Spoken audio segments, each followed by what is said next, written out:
అదిగో ఆ అమ్మాయి సరోజిని దేవి గారి వెంట వస్తుంది. తెలుసా అన్నారుగా, చూడండి. ఏంటయ్యా చూసేది? సంతలో సడేమియా అని ఫోటోలు దిగడానికి వచ్చినట్టుంది. ఈ అమ్మాయి వయసు ఎంత, ఆవిడ వయసు ఎంత? పల్లెటూరు, తెలిసిన విచిత్రం ఏముంది? ఏమండి, మీకేది విచిత్రం కాదండి. విక్రించేటప్పుడు విక్రిస్తారు, లెక్క లేకుండా మాట్లాడతారు. తీరా ముక్కు మీదకి వచ్చేసరికి ఇలా మాట మార్చేస్తారు. అసలు విచిత్రాలు చిత్రాలు మీ దగ్గరే ఉన్నాయి. మధ్యలో మీనాస్ ఏంటి? సైలెంట్గా ఉండలేరా? సరోజాదేవి గారు నాట్య ప్రవీణురాలైతే కూతురు స్వాతి మైజా గానంలోనూ నాట్యంలోనూ ప్రావీణ్యం సంపాదించారు.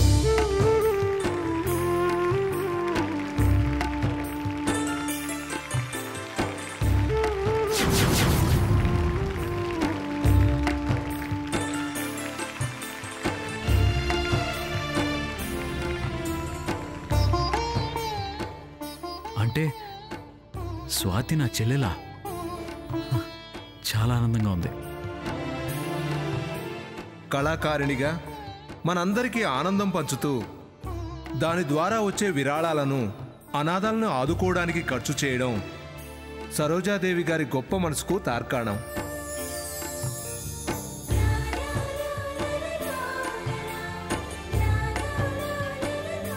ఎక్కడ పుట్టారో ఎక్కడ పెరిగారో మనకు తెలియదు, కానీ మన ఊరి ఆడపడుచుగా రావడం మన అదృష్టం.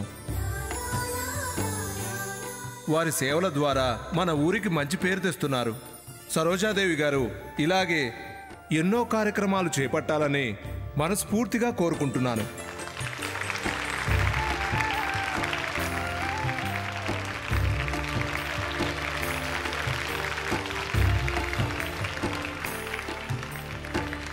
ఇప్పుడు సరోజాదేవి గారిని మాట్లాడవలసిందిగా కోరుతున్నాను.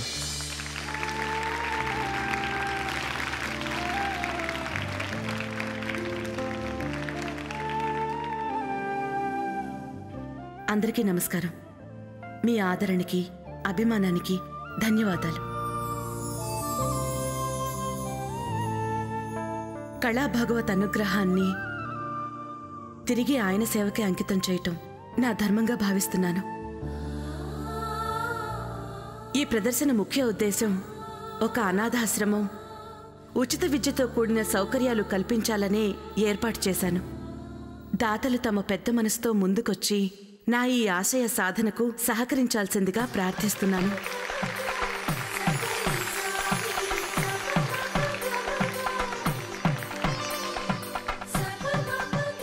ఈ ఊరి ప్రెసిడెంట్గా నా విరాళం 1,00,000 రూపాయలు ప్రకటిస్తున్నాను.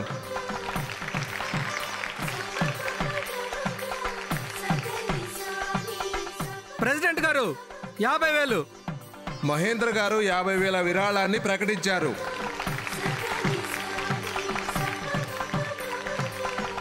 ప్రెసిడెంట్ గారు 80,000.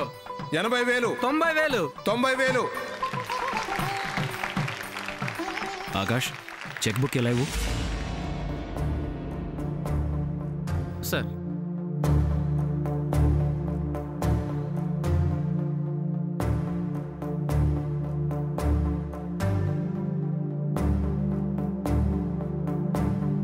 ఆకాష్,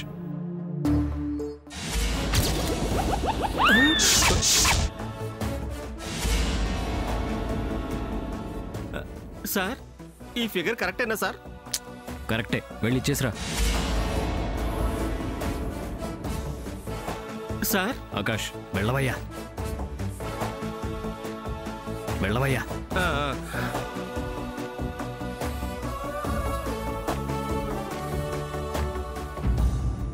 నమస్తే అండి. నమస్తే అండి. మా సార్ చందా తీసుకోండి.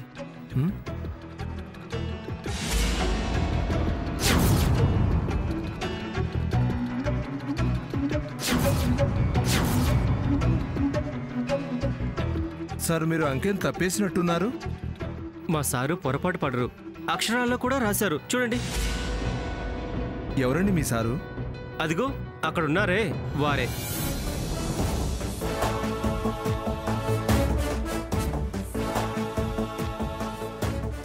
సార్ పేరు? ఆదిత్య వర్మ గారు. ఓహో.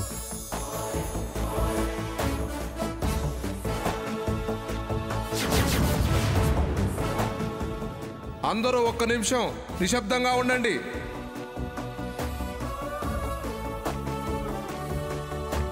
సరోజాదేవి గారి ఆశయాలన్నీ ఈ ఒక్క చెక్కుతో నెరవేర్చవచ్చు.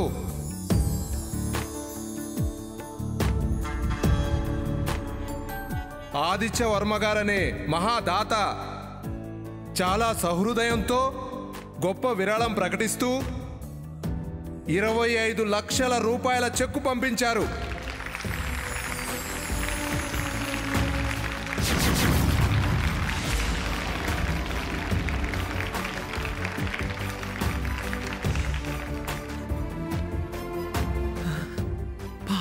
లక్షల తక్కువయ్యాయా బాబాయ్?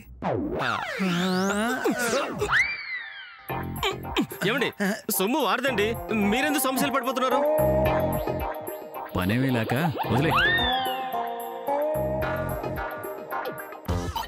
ఆదిత్య వర్మ గారు, మీరెవరో, మీది ఏ ఊరో మాకు తెలియదు, కానీ ఇంత విరాళం ఇచ్చారు.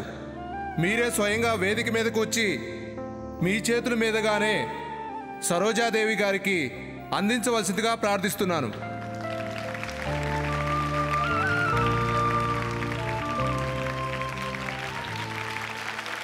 వెళ్ళండి.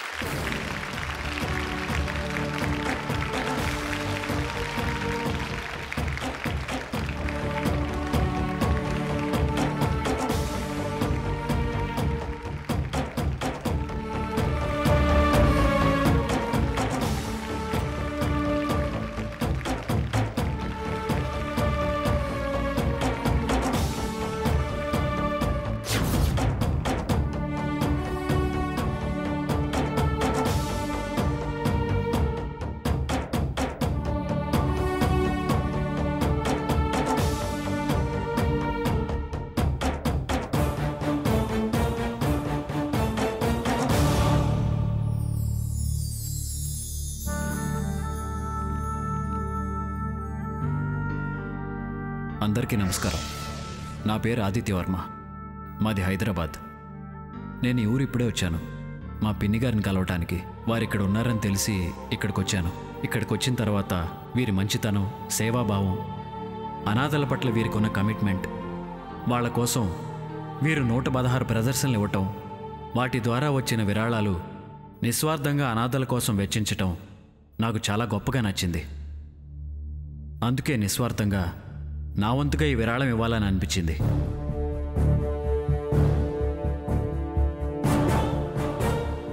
ఒక స్త్రీగా వీరే ఇంత శ్రమ తీసుకుంటున్నప్పుడు అష్టైశ్వర్యాలు ఉన్న నేను నిశ్శబ్దంగా ఉండటం ధర్మం కాదనిపించింది.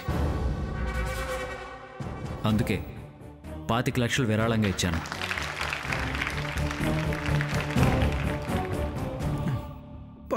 లక్షలు ఇస్తే మిగిలేది చప్పట్లేగా.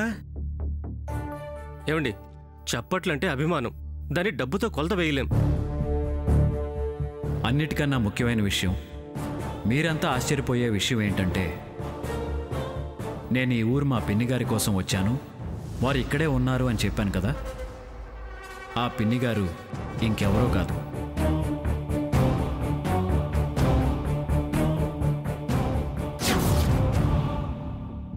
ఈ సరోజాదేవి గారే.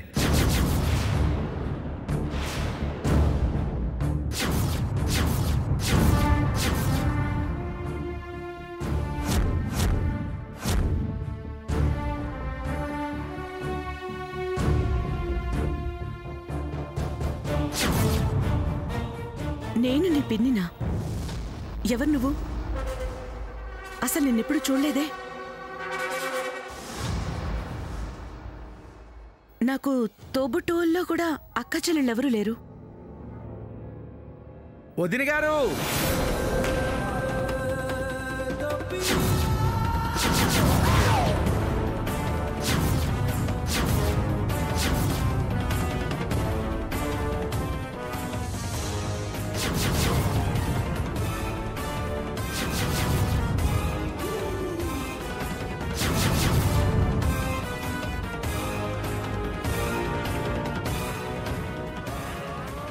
అవును వదిన గారు, ఆదిత్య మా అన్నయ్య కొడుకు.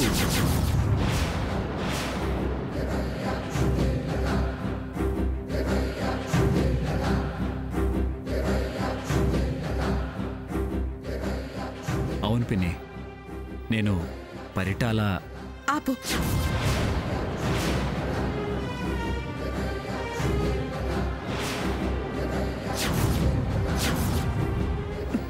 ఇంక నువ్వేం చెప్పొద్దు, చరిత్ర తిరగేయొద్దు. నువ్వు ఎవరో ఏంటో నాకు పూర్తిగా అర్థమైంది. అనాథల శ్రేయస్సు కోసం ఒక యజ్ఞంలాగా నేను శ్రమతో చేస్తున్నాను.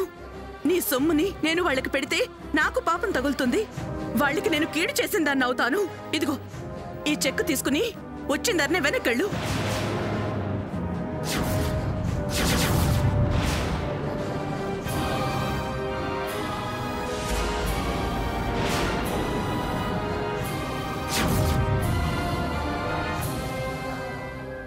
వెళ్ళు. పిన్నంట పిన్ని, నేను మీకేమీ కాను. అది కాదు పిన్ని. వెళ్ళండి. అది కాదు పిన్ని. నన్ను అలా పిలవద్దన్నానా? నువ్వు నోరు విప్పి నిజం చెప్పి నా పరువు దిగజారిస్తే నేనిక్కడే ప్రాణాలు తీసుకుంటాను.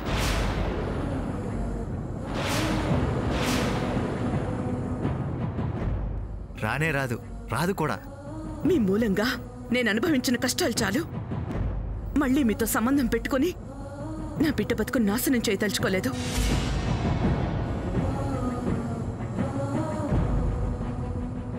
ముందిక్కడి నుంచి వెళ్ళండి.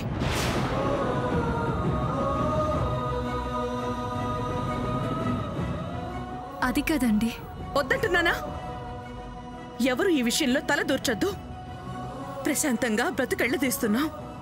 మాట్లాడి చిచ్చు రేపొద్దు. నాకు ప్రశాంతత లేకుండా చెయ్యొద్దు. పొరపడి తప్పు చేశాను, అనుభవిస్తున్నాను.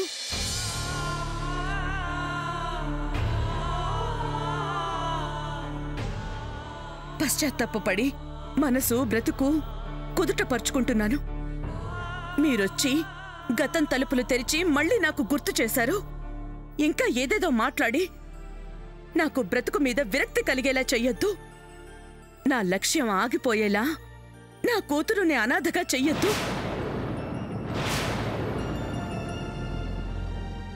మేడం, వారు వచ్చిన కారణం తెలుసుకోకుండా ఆవేశపడుతున్నారు. కారణం ఏదైనా కావచ్చు, వినటం నాకిష్టం లేదు. అమ్మా, కొంచెం నిదానంగా ఉండు, ఓపిక పట్టమ్మా. నీకేం తెలియదు స్వాతి, నువ్వు మాట్లాడద్దు. నేను మిమ్మల్ని నాతో పాటు మా ఇంటికి తీసుకెళ్దామని వచ్చాను.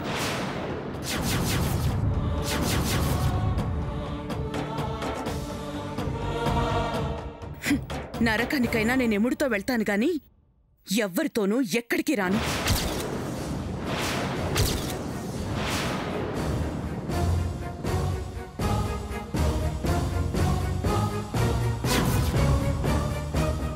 ఎందుకండి అలా మాట్లాడతారు? మీకు మీ వాళ్ళు అనేవాళ్ళు ఎవరు వద్దా? ఎన్నేళ్లుగా అనాథగానే బ్రతికాను. ఇవాళ అనాథలంతా నా వాళ్ళైనప్పుడు, నేను వాళ్ళకి తోడైనప్పుడు ఇక వేరే వాళ్ళని నా వాళ్ళనుకోవాల్సిన అవసరం లేదు. కోట్లు లేకపోవచ్చు, నాకు వాటి మీద ఆశ లేదు. మీకున్నన్ని సుఖాలు లేకపోవచ్చు, కానీ నేను వాటికి బానిసని కాదు. వీళ్లంతా నా బలం, బలగం, ఆత్మీయులు, అభిమానులు. ప్రేమని పుష్కలంగా పంచేవాళ్లు, చేరదీసి ఆదరించేవాళ్లు, తోబుట్టూలా కాపాడుకునేవాళ్లు, అండగా ఉంటారు. గురువుగా ఆదరించేవాళ్లు. ఇలా నాకు లేని వాళ్ళెవరూ లేరు. కొత్తగా నేనెవ్వరిని కోరుకోవడం లేదు. మాటలు పెంచొద్దు, వాదించొద్దు. అది కాదు వదినా. మీరు నోరు ముయ్యండి. మీ సంగతి, మీ నక్క వినయాల సంగతి నాకు బాగా తెలుసు. నన్ను విసిగించొద్దు, వెళ్ళండి. ఒకసారి నిదానంగా ఆలోచించి. మీతో నాకు అనవసరం. స్వాతి, పదవే. మీరు నోరు విప్పితే నేను శ్వాస విడుస్తాను.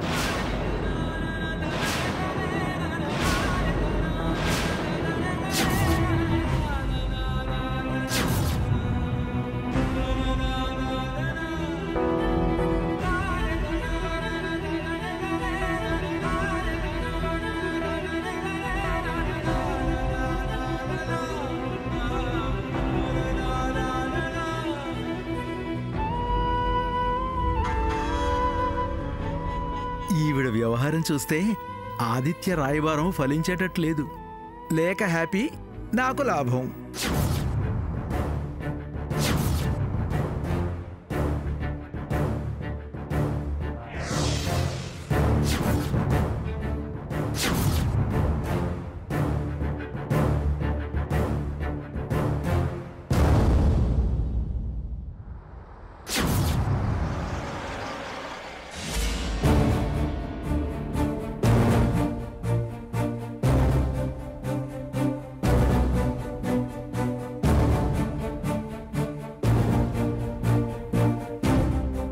అక్కడ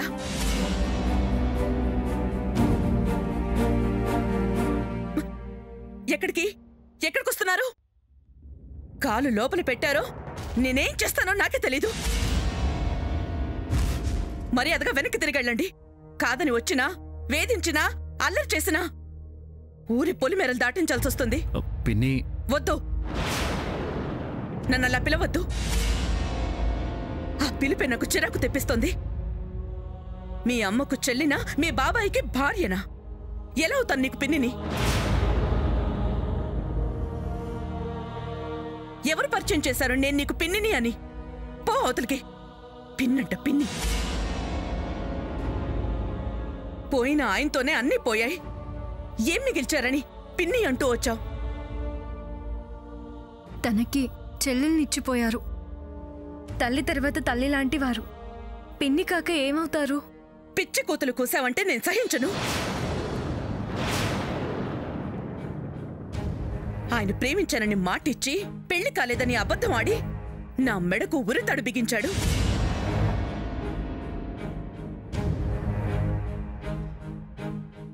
దగాపడిన ఆడదాన్ని, మోసపోయిన అమాయకురాల్ని.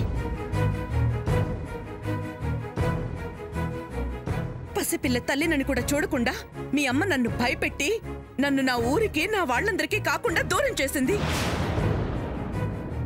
నేనెవరో తెలియకుండా, నా గతమేంటో బయట పెట్టకుండా, బయటకు రానివ్వకుండా దినదిన గండాలు అనుభవించి గుట్టుగా బ్రతుకుతున్నాను. ఇన్నేళ్లకి నువ్వొచ్చి నా కథ, నా వ్యధ అందరికీ తెలిసేలా చేశావు. ఎందుకొచ్చావు? ఇంకా ఏం సాధించాలనొచ్చావు?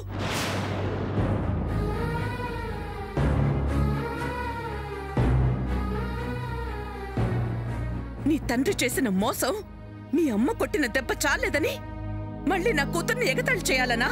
నేను బ్రతుకు బండలు చేద్దామనా? మీ కష్టం తీరుద్దామని, మీ గతం చెరిపేద్దామని,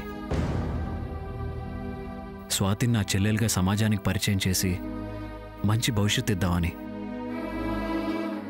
ఏంటి? నీ చెల్లెలుగా పరిచయం చేస్తావా? అలా పరిచయం చేయాలని ఇన్నేళ్లు కనిపించిందా? నా బిడ్డగా దీన్ని చంపేస్తావా? అయినా దానికిప్పుడు నువ్విచ్చే పరిచయం అవసరమా?